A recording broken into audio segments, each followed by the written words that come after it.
That's a clown question, bro. Hi, what's up on yes? So I'm gonna kick some dirt. He gets on base. Just a bit outside. I'm not the type of player that's going to be Johnny Hustle. If you don't want me to watch the ball, you can go get it out of the ocean.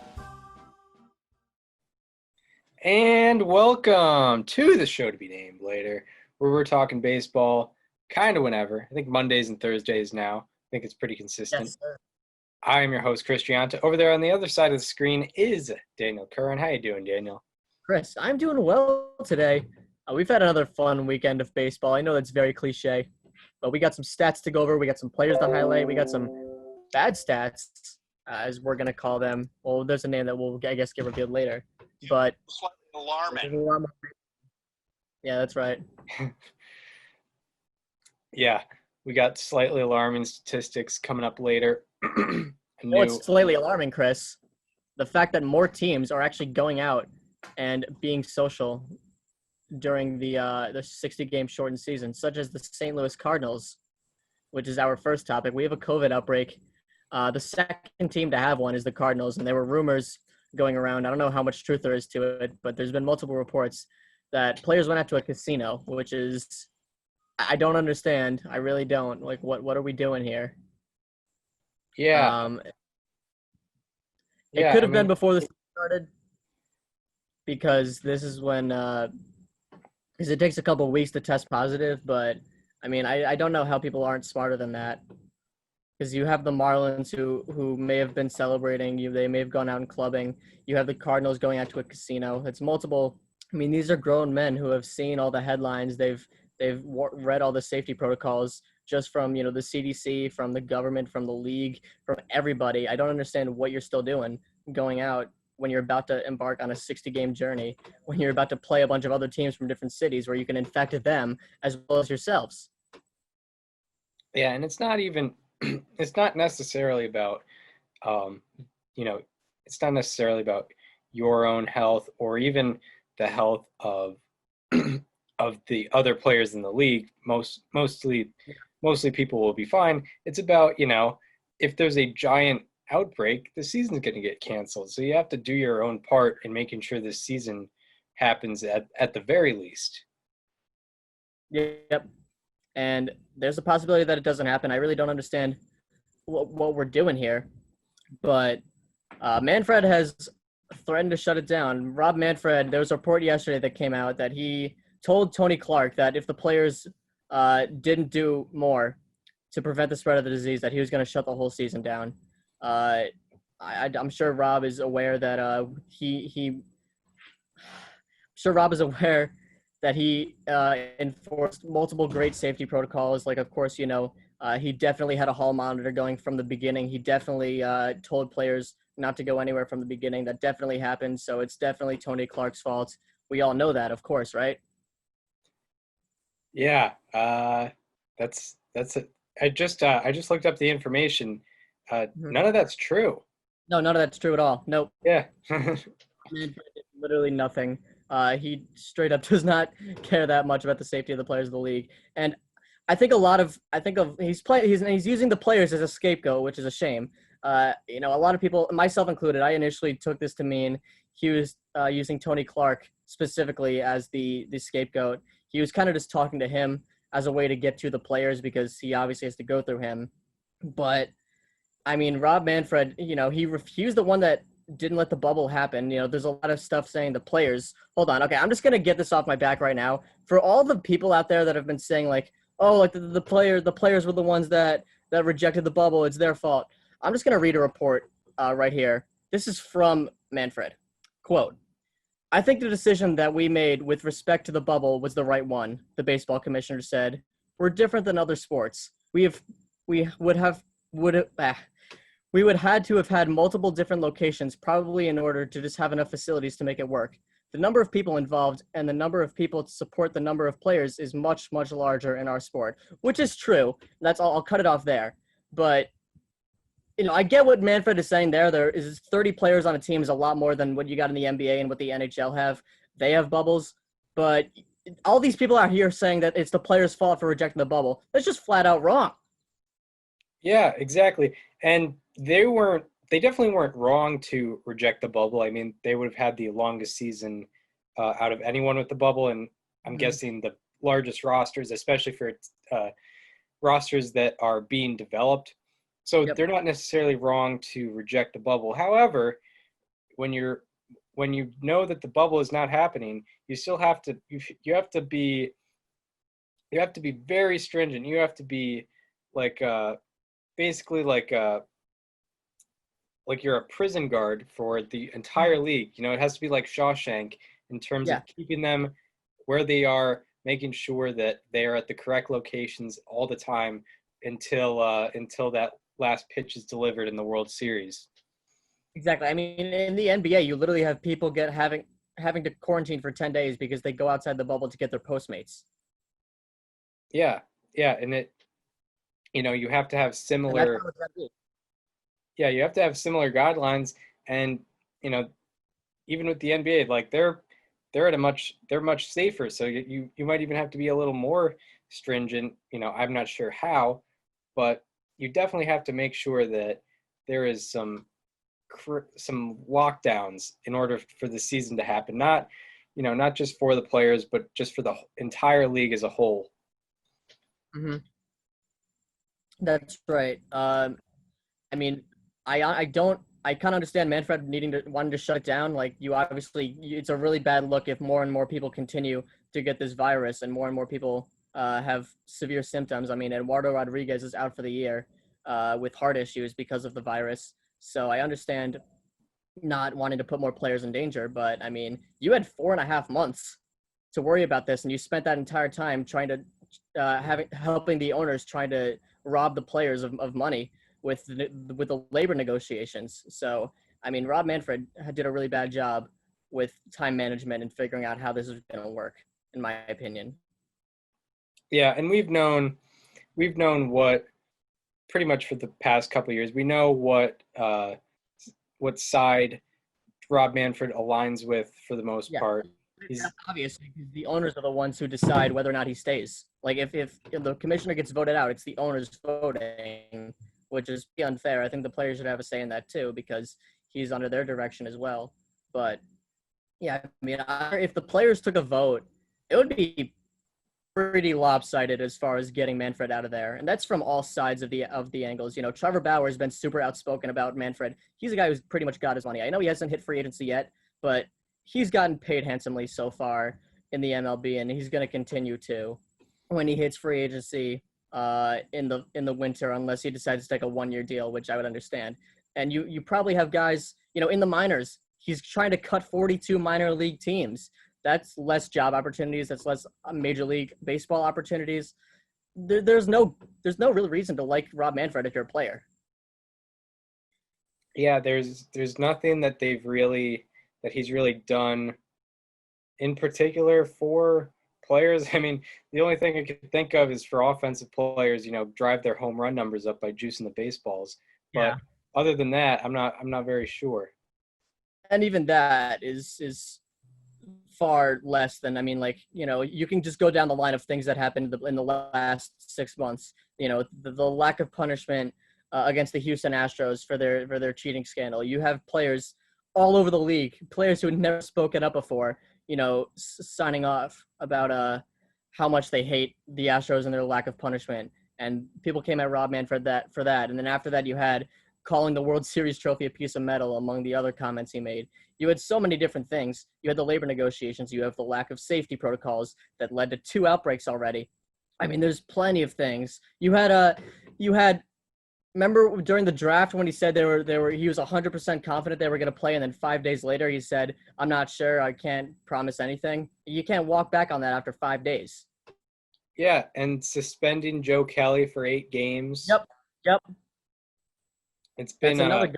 I didn't mention that most of this is just in like the past 2 months, if even that. Yeah, and we already had our absolute evisceration of Rob Manfred and the Houston Astros back when that was just after one thing. That was in February, and that's low on the list now of things to complain about with Rob Manfred. Mm-hmm. That's right. So anyway, that's our thoughts on Manfred shutting it down. I I mean, I guess we just took that as an opportunity to take jabs at him again, but I think it's worth it. And I understand canceling the season for health reasons, but I think a lot of the reason why we've gotten to this point has to do with his lack of ability to ensure player safety. Yeah. And, we have heard a lot about, the outbreaks, particularly Cardinals, Marlins. Mm-hmm. And with the Marlins outbreak, that was a crazy outbreak. I think it's like 17 or 18 guys in that organization got the Rona. But we thought, this is probably going to spread to Phillies players who they played a 3-game series against. And, it still could go to Phillies players. It's been about a week since they've played the Phillies, and it can take up to 2 weeks for a positive test to show up. However, there have been no positive tests from the Phillies organization thus far. That's it's like a meteor missing Earth by a couple miles with that this Phillies thing. Yeah, I mean, 0 positive tests for the last couple of days. I mean, you got to be feeling really lucky if you're that team. I'm excited to see them back on the field. I think that can be an exciting team to look for. I've mentioned how high I am on Zach Wheeler. I think this is Bryce Harper's revenge season. Didi Gregorius has looked really good as well. Aaron Nola, of course, is an ace at the top of that rotation. Joe Girardi, I'm interested to see how he is as a manager. I hope he's better than Joe Madden for the Angels because he hasn't been doing too good. I might get into that later, honestly, because I have some bones to pick with him. But yeah, no, I'm excited to see the Phillies get back on the field. I'm really glad that the virus hasn't spread to them as though we thought it would. There was, I believe, a coach and a staff member that tested positive a couple of days ago. Am I correct in that? Yeah, I haven't seen much about that, but yeah, I think you got that right. Mm-hmm. Yeah. Yeah. Anything else you got on? Just the thing. I think that's one good takeaway, I guess, from this whole COVID outbreak is it sounds like a direct cause of it is people going out and doing things outside of baseball. It doesn't seem to be spreading on the field.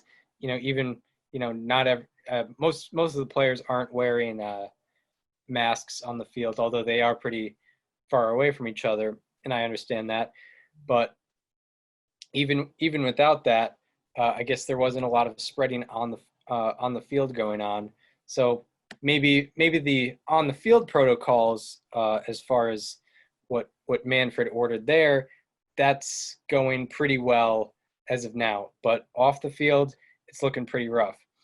And as a result of these Marlins and Phillies and now Nationals, Brewers, and Cardinals. Yeah, Nationals, Blue Jays cancellations. They are going to be now implementing 7-inning doubleheaders, just like in the minor leagues. I know in the minors they'll do like scheduled doubleheaders. It'll be 7-inning games each. What are we thinking about this? Well, we saw our first 7-inning doubleheader today. With the Reds and the Tigers, the Reds took both of those. Trevor Bauer actually pitched a complete game shutout, if you want to call it that. 7 innings pitched, no runs, 7 strikeouts in that start.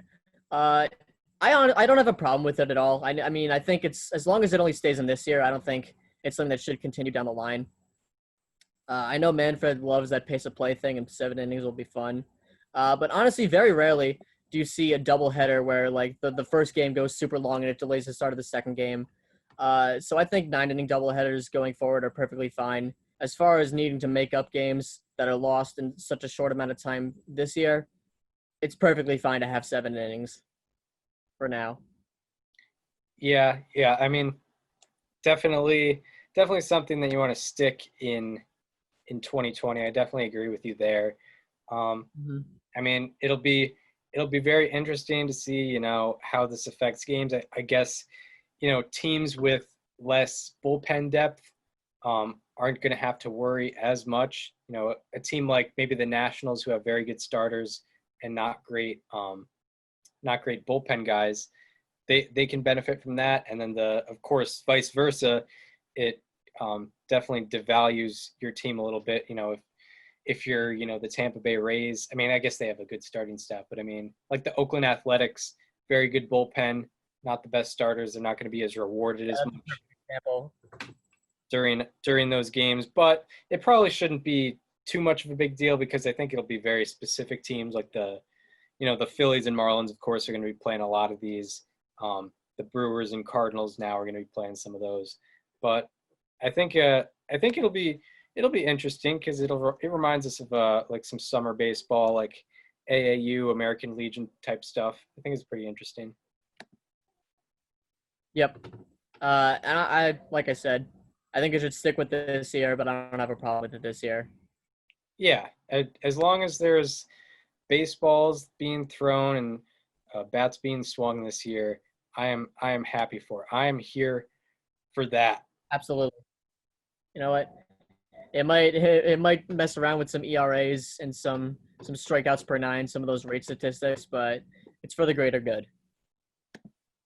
Right. That's correct.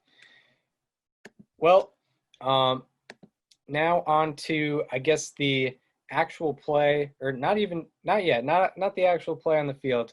There was a very interesting day by a certain Mets outfielder. Yoenis Cespedes decides to opt out and not really let anyone know. Yeah.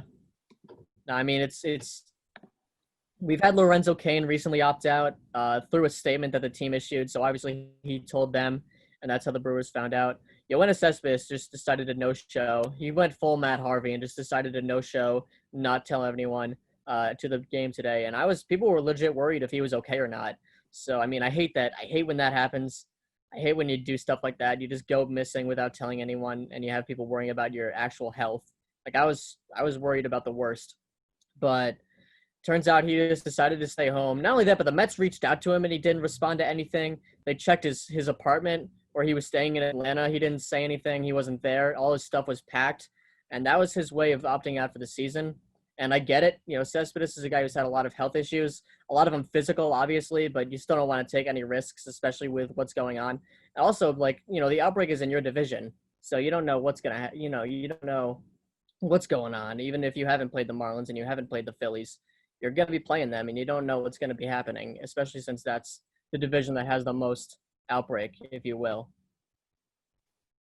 Yeah, I mean, the Mets definitely haven't started the way that they have wanted to, and I think it should be a bit of a blow. I think Cespedes was starting out pretty well this season.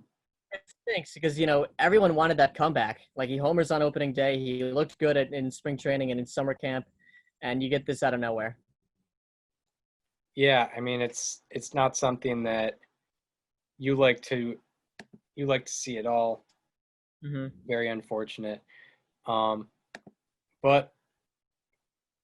I was looking for some extra stats, but I think I'll be fine. So yeah, Yoenis Cespedes, he's out for the year. I'm glad you mentioned Lorenzo Cain because I think that'll be bigger than a lot of people think. Especially the Brewers are a team that might benefit from the 16-team playoff format. They probably wouldn't have made it in a 10-team format, and but a 16-team format is very possible for them. But Lorenzo Cain, even like last year, he had a very poor offensive year, but he still put up 3 wins above replacement because of his defense. And you're definitely going to be missing that guy, even if he's not producing offensively. Yeah, absolutely. So, on to on-field play. The on-field play, off the field stuff out of the way. We'll address this shortly. So the Tampa Bay Rays, our American League champions, our American League champions that we predicted prior to the season, both of us. They're on a 5-game losing streak, and it's not like they're losing to the Yankees or losing to the.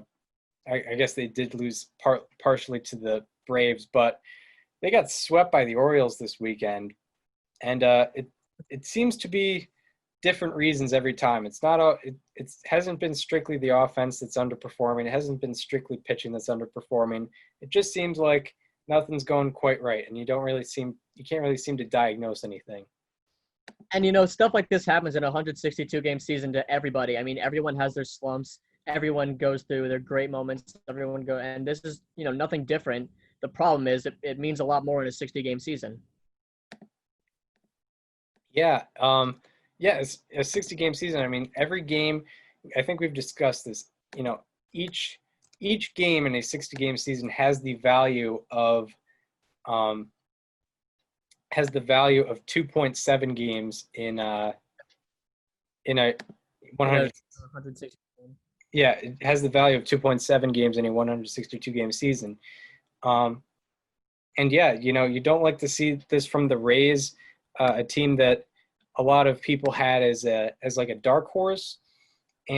But the thing is it's not really a diagnosable problem. So you think that they'll kind of get back on the horse eventually, they have an opportunity. They have 2 games against the Red Sox on Tuesday and Wednesday. Maybe they can get back on the horse there, especially with the offense. But then, they face the Yankees in a 4-gamer over the next weekend, which will definitely be a series to watch. You hope if you're a Rays fan or looking for the Rays to succeed, that this team can get back on the horse before they face the Yankees. Yeah, I mean, a 5-game losing streak gets a lot more of attention right now than it would, especially when you're expected to be this dark horse, watch out for this team, and then you get swept by the Orioles of all teams. I mean, that can't happen. It's not like they lost to. I guess they did lose 2 games to the Braves beforehand, so not much to complain about there, but you cannot get swept by the Orioles. Yeah, it's not something you want to see, especially in the year 2020, but they should be able to recover, but it definitely hurts their division winning chances. I mean, the Yankees are 6-1 right now. They haven't faced the greatest of competition, but they're still 6-1. Probably at the end of tonight, probably going to be 7-1, just by how the Red Sox are pitching the ball. But from some pessimism to some optimism about a team that definitely was not looked at. Probably the biggest surprise so far. Definitely not looked at as seriously as, a Rays type team. We're looking at the Colorado Rockies, kind of surprising us. And, they haven't faced terrible competition. They faced the Rangers. They faced the Oakland Athletics, who are definitely a playoff team. And this past weekend, they faced the Padres, who only had 2 losses before they faced the Rockies. They're 6-2 now, with a plus 19 run differential. Both their losses have been by 1 runs. It's looking very good in Colorado for the first roughly 15% of the season.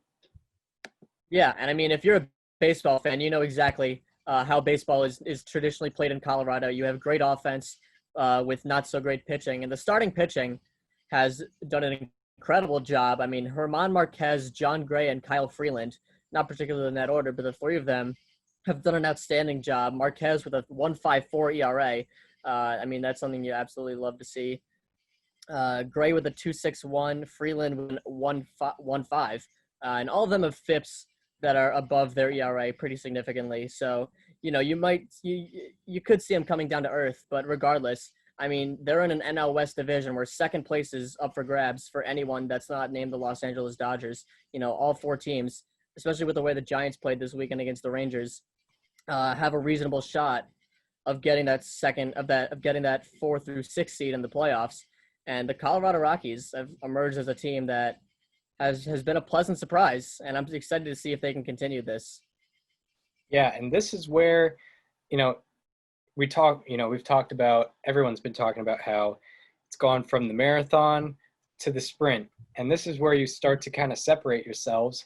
It's only like 10 games into the season, but they've definitely separated themselves from a team that was favored to be, that second place team, the Diamondbacks, who we're going to get into later, who have really struggled. The Diamondbacks have really struggled. But yeah, and it is funny you mentioned the Rockies. they're that. You think about, when you think of the Rockies, you're thinking of Nolan Arenado, you're thinking of Trevor Story, Charlie Blackmon, maybe Trevor even Story's been one of the best hitters in the league, by the way. Sorry to interrupt your point. yeah, and Trevor Story has probably been the only one of that trio so far to really do much offensively. It's been the pitching, and one guy definitely to highlight before I get into some other stats. Kyle Freeland has looked very good over his first two starts. He was never the big strikeout guy. He did strike out a decent amount, almost a strikeout per inning. But back in 2018, he was top 9% of the league in hard hit percentage, and then it was at 29.2%, and then it went up in 2019 to 40.1%. 40.1% of contact was hit over 95 miles per hour. And now, over the first two starts, I know it's a small sample, it's back down to 26.7%. So, Kyle Freeland is avoiding hard contact, which is very good to see. It's a good indicator of future success because he does have, a 1.5 ERA now. And the staff as a whole has been great. So today was their sixth game, the sixth time a starter went 5+ innings, allowing less than 3 earned runs. And that is the most amount of times that a Colorado Rockies pitching staff has done that in their first 8 games of the season. How about that? So there you go. How about that? Chris, you mentioned the small sample size earlier. And, I know it's hard, as a baseball fan from this perspective where you're trying to be analytical, you don't want to buy into the small sample sizes, but you have to this year because it's really not that small. It's not as small, I should say. Yeah, this is the equivalent of, the Rockies are at the point of 22 games in a 162-game season. So, hey. Roughly a little less than a month. Yeah. And just before we wrap up on the Rockies, I just have some ranks. Coming into today, Sunday, the Rockies lead the majors in starting pitcher ERA. They are also 7th in the majors in FIP for starting pitchers and 5th in WHIP, which is walks plus hits divided by innings pitched. That's all starting pitcher ranks. Their staff is among the best in the majors, which is really encouraging if you're the Colorado Rockies and you play at that elevation. Yeah, and after today, their starting pitching ERA is exactly flat 2. Wow. Which is unbelievable to see, especially up in elevation. Although, they've only played one home series, but still something good to see and something to look for throughout the season. See if that success is maintained. I'm thinking Kyle Freeland is going to have a bounce back year, but as for the rest of the staff, we'll definitely see. But let's get into some more positive reinforcement for some players and some teams. I'm not sure. Players and teams. I got 2 players that I'm highlighting today. All right. So we've got some how about that's for you. So welcome to the August 3rd edition of How about that? Mm-hmm. Here we go. Chris, do you want to start? I don't think I don't have anything for, or yeah, I do. That's right. I do. Well, Good. I guess these are some pretty basic how about that's, when you go to the School of Baseball Statistics, this is a 101 class. This is what you learn in 101. Shane Bieber, he has, he had 27 strikeouts through his first 2 starts. He had 14 on opening day, and he had 13. He had 13 on Thursday, and that is tied for the most strikeouts in the first 2 starts of any season. How about that? And not only that, Shane Bieber is the only pitcher in baseball history to have 13 strikeout games in the team's first 10 games. How about that? Pretty incredible. I mean, Shane Bieber, my favorite thing right now is that he has a negative .36 FIP. Like he's even the runs, or he hasn't even given up any runs. He still has a 0 ERA, but he's actually been getting unlucky according to his FIP, even though he has 27 strikeouts and no earned runs, which is incredible. That's hilarious. So I guess I'm going to get into my how about that. I have two players, like I mentioned earlier. The first one, this guy is still playing as we speak right now. He's in extra innings. So some of these stats can be a little different if he gets another opportunity. But I'm talking about everyone's favorite angel in the outfield. That is Brian Goodwin. He's been killing it to start the season. As we speak, a 345 average with an 1114 OPS. Not bad. But I have some StatCast things that I found on him that I saw were pretty interesting. And these numbers are probably going to even out. And also, it's not necessarily in his control. But it's something that I thought was very, very interesting. So in 2019, Brian Goodwin hit 313 on fastballs and 197 on breaking balls. So he's a fastball hitter.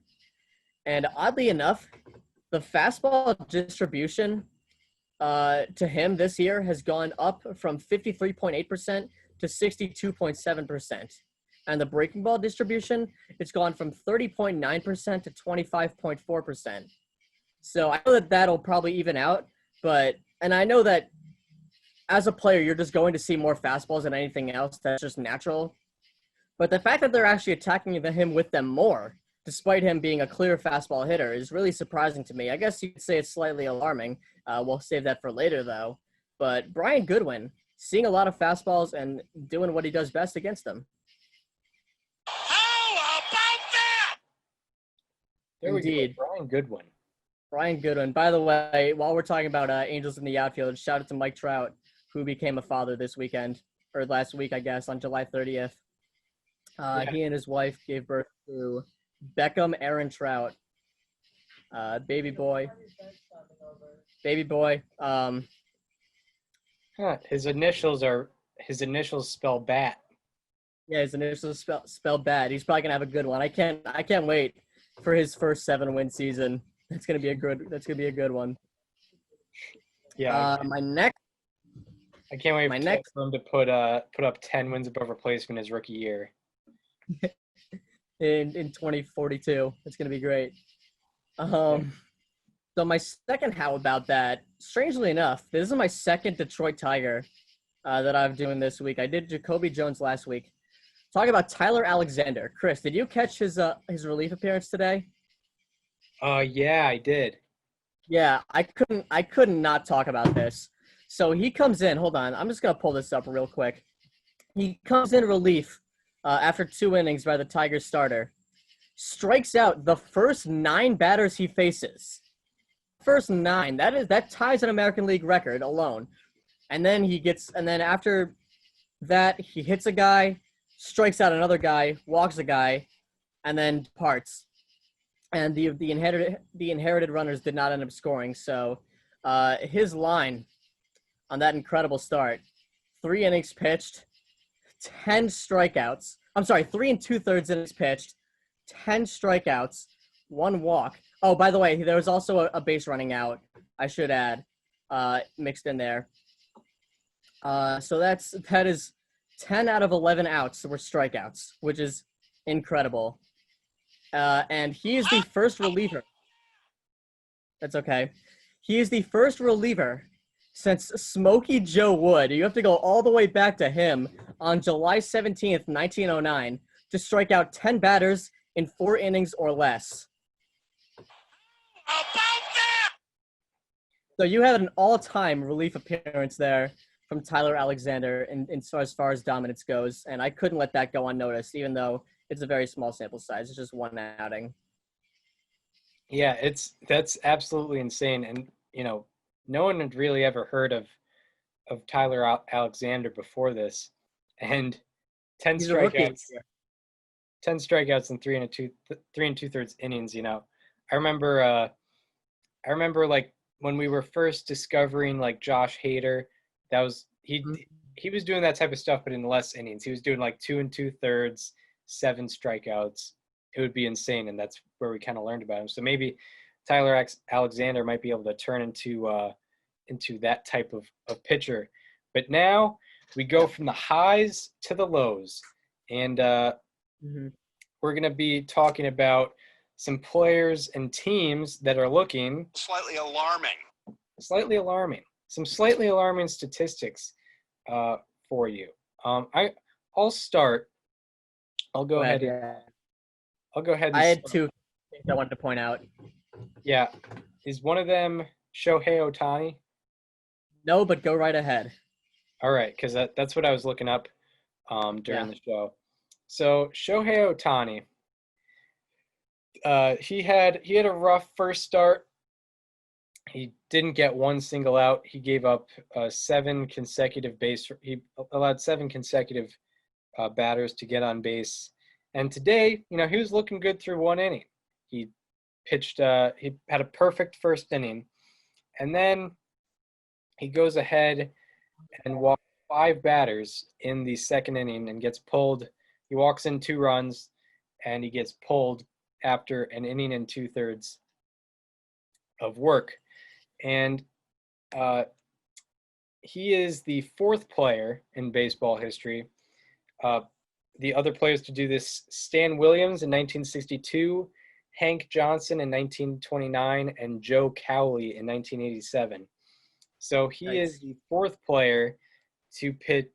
He's the 4th player in the team's first 10 games to have 2 starts with 2 or less innings and 3+ walks. Slightly alarming.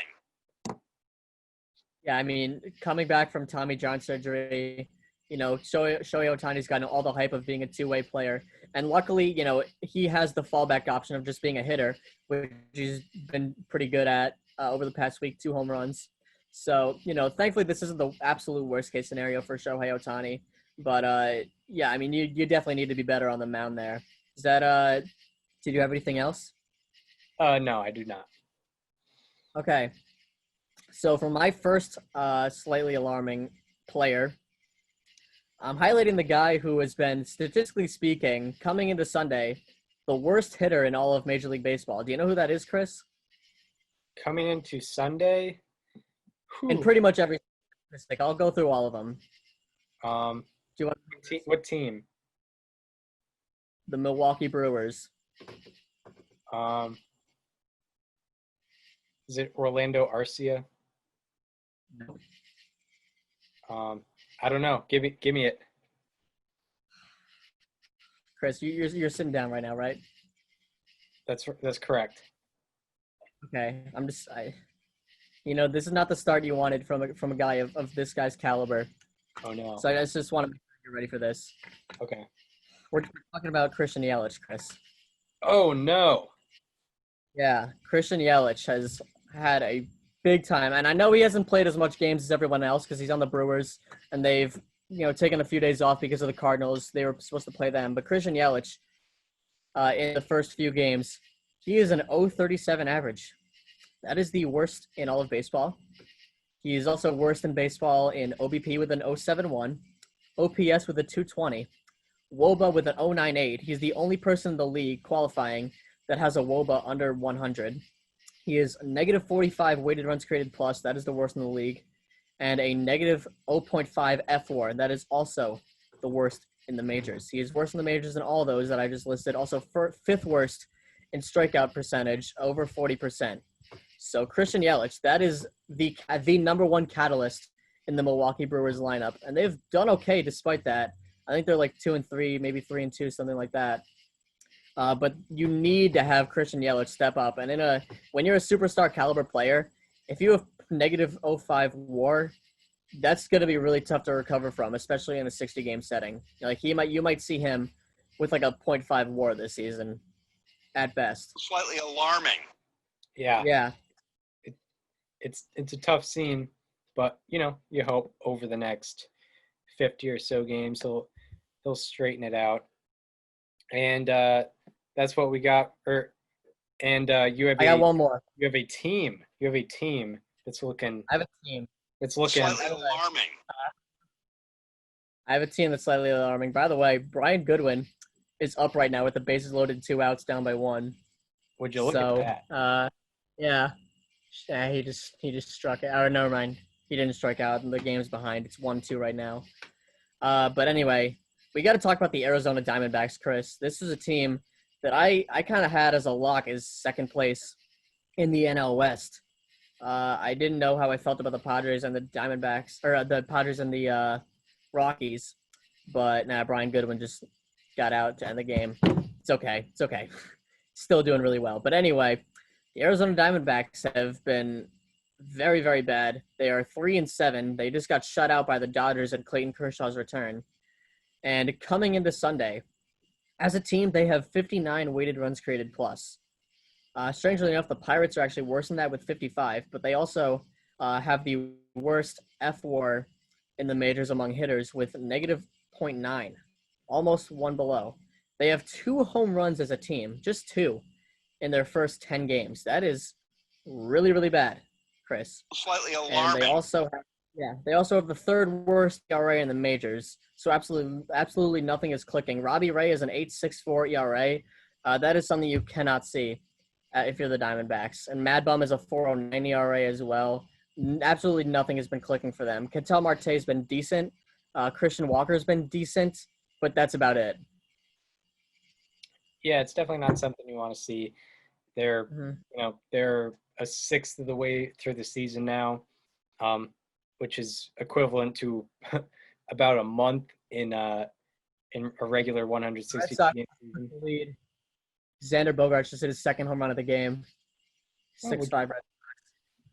Wow, look at the Red Sox putting up a fight. Yeah, he's 3 for 3. Damn. All right, Xander. Anyway, where were we? Diamondbacks? Yeah. Yeah, Diamondbacks, they were they're definitely, as Daniel had it, for me, it was definitely the Diamondbacks were the 2nd place team in that NL West, and therefore a playoff We're talking team. about them making a run in the playoffs with the expanded playoffs. Oh yeah, after I learned of expanded playoffs, I put them in the National League Championship Series with the Dodgers. Yeah. Because you gotta love Matt at the top of that rotation. Robbie Ray, Zach Gallen. Yeah, I loved Mad Bum. Kelly.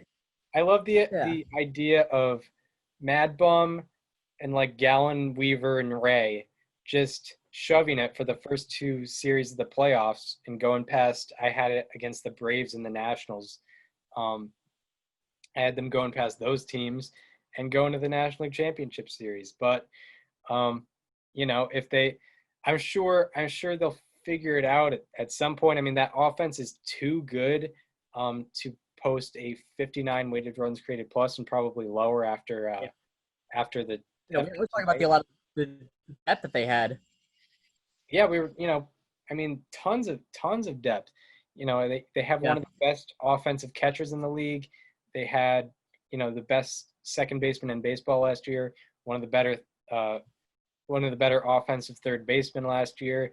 A very good offensive outfield, and nothing seems to be clicking right now. Yeah, and once again, it's hard to read into the small sample sizes, but they mean so much more this year than they ever have in the past. Of course, yes. So, do you have anything else? No, nothing else. Definitely something to look for with the Diamondbacks. I'll try to. Maybe I should pull up their upcoming schedule, seeing if they're play the Astros this week at home. Yeah, that should be tough, even with the absence of Justin Verlander. You still got. Yeah, and then they go back to. Wait, they go back to. I guess they go back to San Diego next weekend. They were just there. That's weird. Well, they played them 10 times over over 60 games, so seeing a lot of that. Even the Reds and Tigers, they faced each other this weekend and last weekend. But they even rotated ballparks at least. The Diamondbacks are literally going back to San Diego. They were just there. They were literally right. Yeah. Like you'd think maybe they'd play them at home, but no, they're going back there, which is interesting. But that's gonna do it for the current state of baseball. It is time to look ahead. Chris, what series are you gonna highlight for this upcoming week? I mean, this upcoming week, I'll be honest, it's not the most exciting week of baseball. I'm looking at MLB, the MLB at Bat app. I mean, one under the radar one.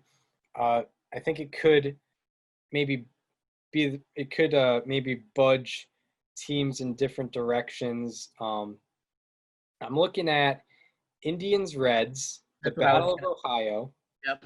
There's going to be some interesting matchups. It's looking like it's a 4-game series, and you have some decent matchups. You got some decent pitching Sadly, matchups. Bauer is not pitching. He pitched today. Yeah, that's very unfortunate. There was some trash talk between him and Clevenger because they were supposed to pitch against each other on Wednesday. Bauer was so mad, by the way, when they delayed the start of the game 8 minutes before on Sunday because of rain. Like, he went on a tirade on Twitter. Did you see that, Chris? Yeah, I did. He was furious. Like, he's gotten, he's been outspoken before, but he was fuming because he was supposed. I get it. Like, you're supposed to start. You're a creature of habit. That's the worst thing that could possibly happen. And not only that, but they moved the start of the game from 7 to 1 just earlier. And apparently, people in Detroit said they could have played at 7 just fine because the rain had stopped by then. Yeah, and that guy is definitely a creature of habit. I mean, we all know the warm-up routine. That guy warms up for an hour and a half at least with he'll get in the hot tub first to warm his body up. Then he'll do like hip exercises to warm up his hips. He'll do other warm-up activities to warm up the rest of the body. He does the weighted ball program, the drive line stuff. Then he does a 360-foot long toss, and then all of a sudden the game just is called off. I mean, he definitely had to be fuming. I get it. He definitely had to be fuming. Yeah, you have to get that. But anyway, the Battle of Ohio. So on Monday, so you got some decent pitching matchups. Monday, you got Zach Plesac versus Sonny Gray. Zach Plesac coming off an eight innings of shutout ball with 11 strikeouts. And, the Reds, they're a good lineup, but I don't think they're afraid to strike out. Sonny Gray's pitching against Plesac, too. Yeah, Sonny Gray has a .71 ERA in his 2 starts this season. Then Tuesday, you got Shane Bieber versus Tyler Mahle, which is on paper that looks like an Indians win, but, it's baseball. You never know. Then on Wednesday, very good matchup. 2 guys that haven't been characteristic in their first 2 starts, but you definitely should watch this. You got Luis Castillo versus Mike Clevenger. I'm definitely going to be tuning into that one. And on Thursday, Carlos Carrasco versus looks like a rookie, TBD. Haven't heard of that guy, but all right. Hopefully he's good. Yeah, I think the Reds have a deep pitching staff, and them going to a rookie like TBD, we'll see how it works out for them. But he must be good. I mean, he had decent numbers in the minors. I mean, he had I think 12 strikeouts per 9 in 136 and a half in the 3rd innings pitched last year. So it is very interesting. Also, I mean, he did have a 3.9 ERA, which isn't ideal, but you can't ignore those strikeout numbers. Yeah, he's a guy where you look at FIP is definitely an indicator, and with TBD, he's not like TBA. TBA was he relies on the soft contact, but his fastball isn't going to top 91. But he doesn't play in 2020. TBA, you got to be, TBA had to be surgical. And if you left one fastball over He's got to be Greg Maddux. Yeah, you got to be like Greg Maddux. Yeah. TBA, you can't rely on that long term. TBD though, I'm liking TBD. Yeah. So I have a couple matchups I'm interested in. One of them is Phillies-Yankees, just because I get to see the return of the Phillies. Also, not that it really matters without fans, but Joe Girardi will be making his return to New York. I'm sure that'll be a nice little homecoming. We'll do a video or something. But tomorrow at 9:10 p.m. Eastern Standard Time, We got Walker Buehler versus Chris Paddock. Right. That Yeah. is a matchup that I am here for. I will be tuning into that one without a doubt. And I'm excited for the whole Dodgers-Padres series because the Padres, I know they did lose 2 games to the Rockies in a row, but they are 6-4, which is definitely above what I was expecting for them early on. And I think the Dodgers is their measuring stick. Like, this is all right, show us what you really got. You know, you've faced the other 3 divisional opponents so far. This is the team to beat, obviously. And the Dodgers are only 1 game ahead of them, which, could mean something in a 60-game season. But you got Buehler versus Paddock on Tuesday night. You have Dustin May versus Dinelson Lamet. Dinelson Lamet, by the way, has looked very good on 1.80 ERA. Dustin May as well with a 2.35. And then on Wednesday, you got Ross Stripling versus Garrett Richards. And I know on paper you think the Dodgers have the advantage, but the Padres, I really think they can hang. I think those pitchers can hang, and I'm very interested to see what happens this week. Yeah, Dodgers Padres. It's definitely it's weird to put it in this verbiage early, but a David versus Goliath. Let's see if this young team can kind of if they can win a series against the Dodgers this early in the season, that'll be a huge morality victory for them, and I think that'll teach them. It'll teach themselves about the club in general, especially of course a 60-game season. These series matter a lot more, 2.7 times as much as they would in a 162-game season. So yeah, that's definitely something to look for. That'll probably be on my late night schedule, watching MLB.TV. But yeah, got anything else? Nothing. Well, that wraps up the show. A good clean, I think, hour that we did. Nice conversation about the great game of baseball from the past weekend, Major League Baseball. Mm-hmm. And we hope you enjoyed the show. If you are listening on Apple Podcasts or Spotify and you want to watch us talk, go to our YouTube channel. It is STBNL with Chris Gianta and Daniel Curran. Also, if you want to follow us on Twitter, follow me at Chris_Gianta. Follow Daniel at Daniel_Curran. And also follow our Instagram page. It is called at STBNL Podcast. We got all the stuff that you need from the podcast. We got on there. Yankees just tied the game. Oh, wait, no. Was it foul? Was that foul or fair? Luke Voigt just hit a ball down the up. All right, they're calling it gone. Yeah, the Yankees just tied the game. Yeah, that's more like it. I mean, what do you expect? Yeah. So we hope you enjoyed. Baseball Reference and Fangraphs, as always, for helping us with the statistics. Would not be possible without them. Yes, and a shout out to the wonderful Baseball Savant as well. Mm-hmm. And we hope you enjoyed our weekend recap, our August 3rd, 2020 edition of our weekend recap of baseball. And we hope to see you in the middle of the week, where we will be talking about definitely the series that we highlighted, Padres, Dodgers, and Indians, Reds, and other series to go with that. And we will look forward to seeing you then. See you on Thursday.